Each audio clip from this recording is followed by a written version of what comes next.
તો આજે તમારી સામે અમે એવી સમસ્યા લાવ્યા છીએ કે જેનાથી રોજના હજારો લોકોના મૃત્યુ જાય છે. એ છે ટ્રાફિકના નિયમોની અગવડ. તો ચાલો નિહાળીએ એક સુંદર મજાનું નાટક.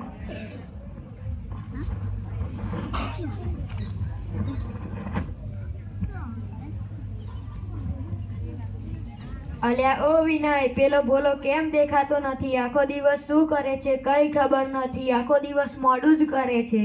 શું ખબર, ચાલ તેને ફોન કરીએ.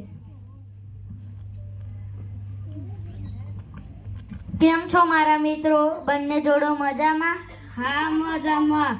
તમને ખબર છે આજે મારો જન્મદિવસ છે? તો પાર્ટી આપવી પડશે અને હોટલમાં લઈ જવા પડશે. હા ભાઈ, સાચી વાત છે. ચાલો પાર્ટી કરવા જઈએ. તમને ખબર છે મારા પપ્પાએ મને નવી એક્ટિવા લઈ આપી છે. તો મજા આવશે, ચાલો જઈએ. પણ મારી મમ્મીએ એમ કહ્યું છે કે એક્ટિવા ધીમું ચલાવજે અને જાતે જ ચલાવજે, કેમ કે હું તેમનો એકનો એક જ દીકરો છું. અરે એવું બીવાનું ના આવે, મમ્મી પપ્પા તો કીધે રાખે. અત્યારે આપણો જમાનો છે. હા ભાઈ, સાચી વાત છે. અત્યારે આપણો જમાનો છે. આપણે આપણી રીતે જીવવાનું હોય અને મમ્મી પપ્પા તો ભાષણ આપે અને ગાડી તો હું જ ચલાવીશ અને ધીમેથી નહીં જ ચલાવું.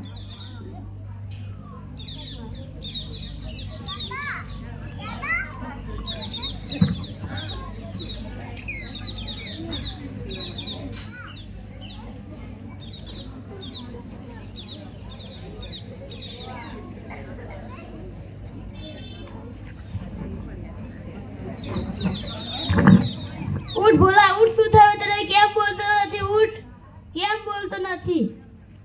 બોલા તને શું થયું? આ બધું મારા લીધે જ થયું છે. તે ભોલાની વાત માની હોત તો ભોલો આપણી વચ્ચે હોત. આ બધી તારી જ ભૂલ છે. મને થોડી ખબર હતી આપણું એક્સિડન્ટ થશે ને બોલાને આવું થશે. હવે શું કરીશું? ચાલ બોલાની મમ્મીને ફોન કરીએ. આંટી, ભોલો આપણી વચ્ચે નથી રહ્યો, તેનું એક્સિડન્ટ થઈ ગયું છે. આ શું બોલે છે? મને ખબર છે તું મજાક કરે છે. ખોટું ના બોલીશ. ખોટું નથી બોલતો, સાચી વાત છે. હા, હું ત્યાં આવું છું.